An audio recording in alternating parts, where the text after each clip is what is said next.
प्रस्तुत कर दें। यही बात वेदस्तुति में कही, वेदस्तुति में इस बात को खोला गया, प्रकट किया गया। वेदस्तुति में वेदों ने कहा कि प्रभु हम जानते हैं, हम आपकी क्या व्याख्या कर सकते हैं, हम आपकी कुछ व्याख्या नहीं कर सकते, आपकी व्याख्या तो आप स्वयं ही कर सकते हैं। आपकी व्याख्या केवल आप खुद ही कर सकते हैं। दुर्गमम आत्म तत्व निगमाय, जो दुर्गम तत्व है जिसको कोई प्राप्त कर ही नहीं सकता है, जिसको कोई जान नहीं सकता है, समझ नहीं सकता है, दुर्गम है वो तत्व, आत्म तत्व। दुर्गम आत्म तत्व निगमाय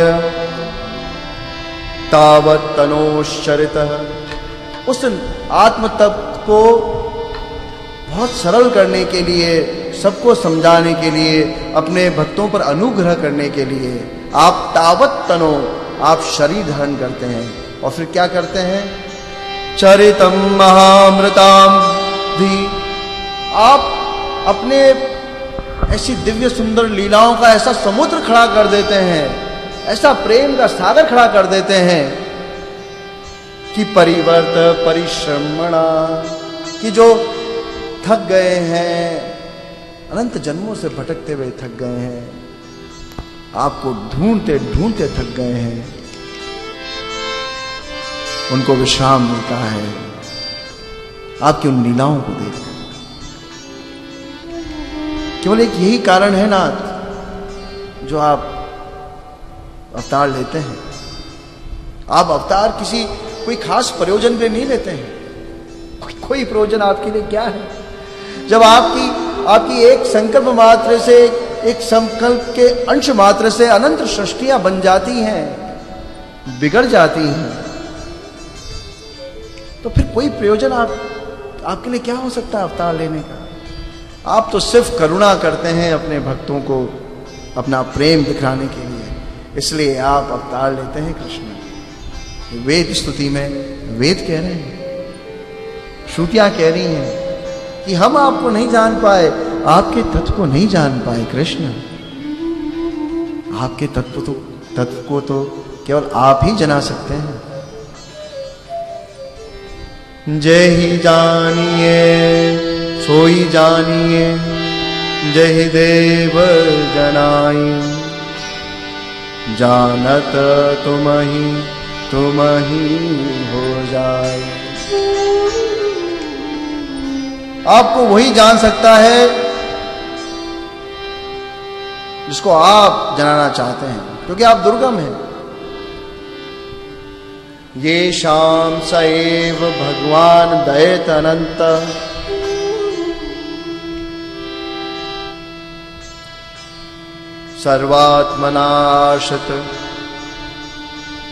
सर्वात्मनाश्रित पदो यदि निर्व्यलिकम। सुखदेव जी कह रहे हैं, थोड़ा सा विषय ऐसा है, समझना है।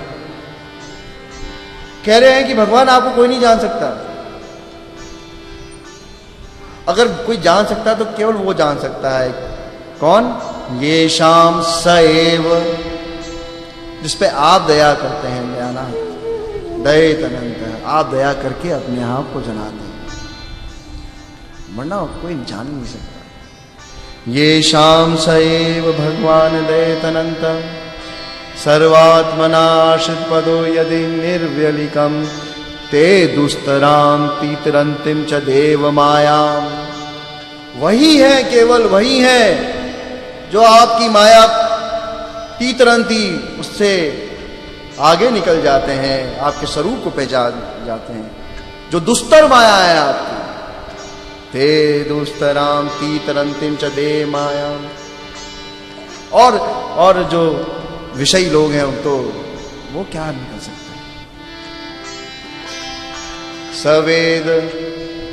सवेद धातु पद्मिं परस्य दुरंत वीर्यस्य रथांग पाणे।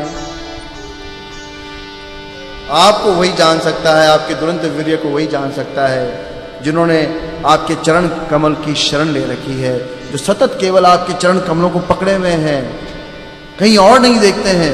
केवल आपके युगल चरणों को पकड़ रखा है, वही इस माया से, इस माया जाल से, इंद्र जाल से मुक्त हो सकते हैं और आपके उस उज्जवल स्वरूप को, उस प्रेममयी स्वरूप में अवस्थित होते हैं।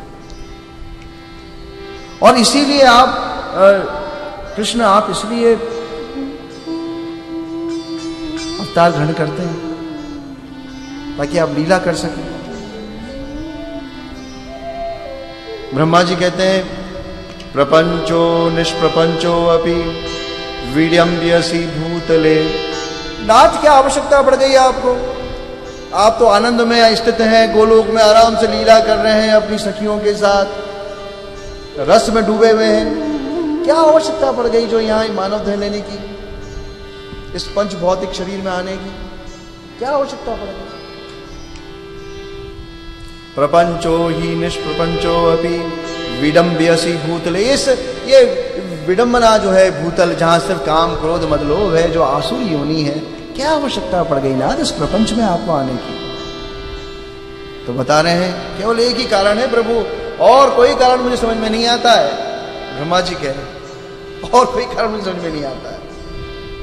एक ही कारण है कि प्रपन्न जनतान, प्रपन्न जनता जो है, प्रपन्न जनतान संदोहम प्रथितम प्रभु, कि आपके जो प्रपन्न शरणागत भक्त हैं उन पे दया करने के लिए हे नाथ, आप माता के गर्भ में आते हैं और आप ये देह धारण करते हैं ताकि वो आपके भक्त जो आपकी टकटकी लगाए, आपकी प्रतीक्षा की, अनंत काल से आपको याद कर रहे हैं, अनंत जन्मों से आपको याद कर रहे हैं, अनंत जन्मों से आपको याद कर रहे हैं। इसलिए आप अवतार ग्रहण करते हैं ना, मैं समझ गया, इसलिए आप अवतार ग्रहण करते हैं। निज इच्छा निर्मित तनु, ये आपकी मौज है, आप अपनी मौज से आते हैं। निज इच्छा निर्मित तनु माया गुण गोपाल, निज इच्छा निर्मित तनु, अपनी इच्छा से आपकी जब मौज होगी तब आप आते हैं। कोई कर्म आपको बांध नहीं सकता, कोई कर्म आपको बांध नहीं सकता, कोई चीज आपको पकड़ नहीं सकती, फिर भी परवश होकर, निज भक्त वश होकर आप इस धराधाम पर आते हैं, इसलिए अवतार ग्रहण करते हैं। और ऐसा नहीं है कृष्ण, ऐसा बिल्कुल नहीं है कि आप जो अवतार ग्रहण कर रहे हैं, ये अवतार ग्रहण करने का मतलब यह है कि आप रजगुण, तमोगुण और सत्वगुण को ग्रहण करके ये 5 भौतिक शरीर ग्रहण कर रहे हैं, ऐसा नहीं है। आपका ये देह तो चिदानंदमयी है, ये पंच महाभूतों से, प्रकृति के समस्त गुणों से, सब काल कर्म से, सबसे आगे है, सबका व्यतिरिक्त करके किसी के बंधन में नहीं है। ये तो चिदानंदमय देह तुम्हारी, ये आपका जो देह है ये चिदानंदमय है। चिदानंदमय देह तुम्हारी, विगत विकार जान अधिकारी।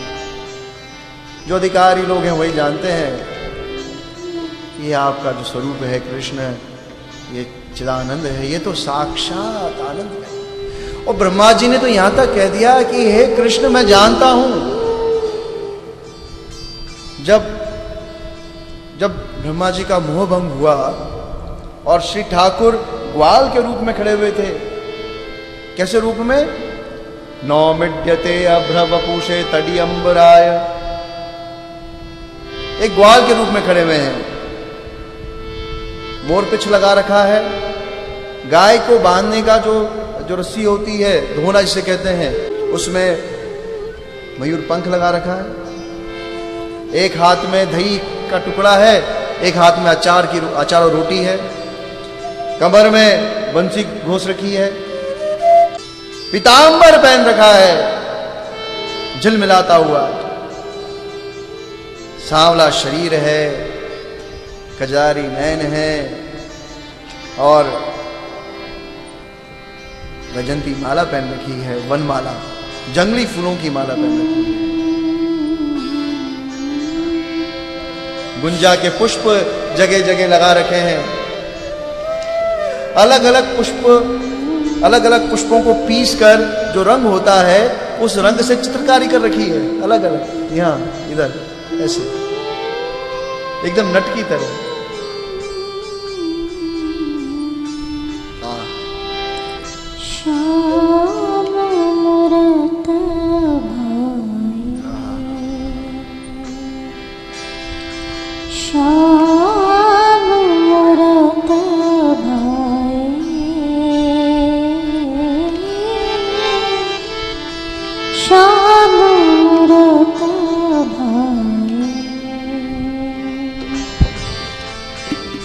जन्म जन्म तक इन नैनन की प्यास न बुझ पाए, श्याम मूरत भाए, श्याम मूरत भाए, श्याम मूरत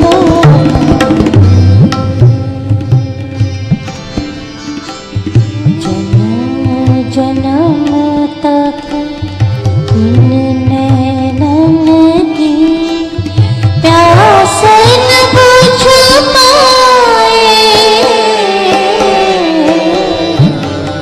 श्याम मूरत भाए।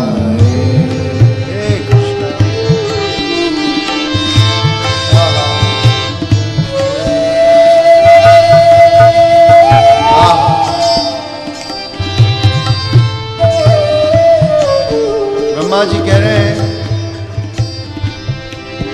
कि हे कृष्ण, ये मैं जानता हूं, ये जो आपका स्वरूप है, ये ग्वाल का स्वरूप है, यही वास्तविक स्वरूप है। ये जो ज्ञानी लोग निराकार परब्रह्म बिना आकार का कोई भगवान कोई परमात्मा बताते हैं, मैं तो मानता ही नहीं कि वो वास्तविक स्वरूप है। ये जो मैं देख रहा हूं, ये जो आपका दिव्य ग्वाल स्वरूप है कृष्ण, यही वास्तविक स्वरूप है। अगर कोई भगवान के रूप में है, कोई भगवान है, तो इसी रूप में है, इसी रूप में है कृष्ण। ब्रह्मा जी कहते हैं अस्यापि देव वपुषो मदनुग्रहस्य स्वेच्छाया मयसनदु भूतं मयस्य कोऽपि नेशे मयि त्वतसतुं मनसान्तरेण साक्षात् तदेव किमुतात्म सुखानुभूते स्वेच्छामपि। ये जो आपने स्वेच्छा से ग्वाल वेश धारण कर रखा है, हे कृष्ण, यही आपका वास्तविक रूप है, यही परब्रह्म है। परम ब्रह्म का इससे अलग कोई दूसरा रूप हो ही नहीं सकता है। ये जो आप एक ग्वाल के रूप में खड़े हुए हैं, एक नट के वेश में आप खड़े हुए हैं, एक हाथ में कौर है, एक हाथ में अचार का टुकड़ा है और डोल रहे हैं वृंदावन में वनांतर, बंशी को लिए मोर मुकुट और गुंजा के फूलों को घोसे हुए। ये जो आपका ग्वाल का रूप है कृष्ण, यही परब्रह्म है। मैं जान गया, यही परब्रह्म है, यही वो ब्रह्म है जिसको योगी ढूंढते हैं, जिसको ज्ञानी ढूंढते हैं, जिसको निराकार योग में रहने वाले ढूंढते हैं। यही वो रूप है। माथे मुकुट माल पड़ी है, कर मुरली अधरान धरी है। माथे मुकुट माल पड़ी है,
झांकी सुखदेव जी ने देखी कि एक ग्वाल आ रहा है सांवरा, कैसा? श्यामं हिरण्य परिधिम वनमाल्यभर धातु प्रवाल नटवेशम अनुव्रतांसे विन्यस्त हस्तम वितिरेण दुनाब्जम कर्णोत्पला कपोल मुखाब्ज हासम। क्या वर्णन है, क्या झांकी देखी है सुखदेव जी ने। श्यामं हिरण्य परिधम, श्याम वर्ण का एक केशोर वाला, परिधिम पीतांबर ओढ़ रखा है, वनमाल्य बरह वनमाला धारण कर रही, धातु अलग अलग धातु को सिर में घुसा रखा है, धातु प्रवाल नट वेशम, नट की तरह वेश बना रखा है, अनुव्रतान से वन घूम रहा है, कभी इस वन जाता है कभी उस वन जाता है। विन्यस्त हस्तम नितिरेण, विन्यस्त मतलब हाथों को अलग अलग कलाएं दिखाना। नृत्यांगनाएं होती हैं, नृत्य जो करती हैं वो तात है, ऐसे ही विन्यस्त हस्तम नितिरेण, अलग अलग अदाओं से अलग अलग भंगिमाओं से बांसुरी को पकड़ते हैं। विन्यस्त हस्तम नितिरेण धुनानाब्जम, ऐसा सुंदर कमल जैसा मुखमंडल है। कर्णोत्पलालक, सुंदर सुंदर कर्ण है और ऐसी घुंघराली अलक है, कर्णोत्पला अलक, ऐसी सुंदर सुंदर अलक है। कपोल मुखाब्ज हासम, कपोल के पास घुंघराली अलके लटक रही है, ऐसी घुंघराली लटके कि गोपियां पागल हो जाती हैं। और मुखाब्ज हासम, मुख पे मधुर मुस्कान। क्या सुंदर झांकी के दर्शन किए सुखदेव, वाह। आहा, सरोज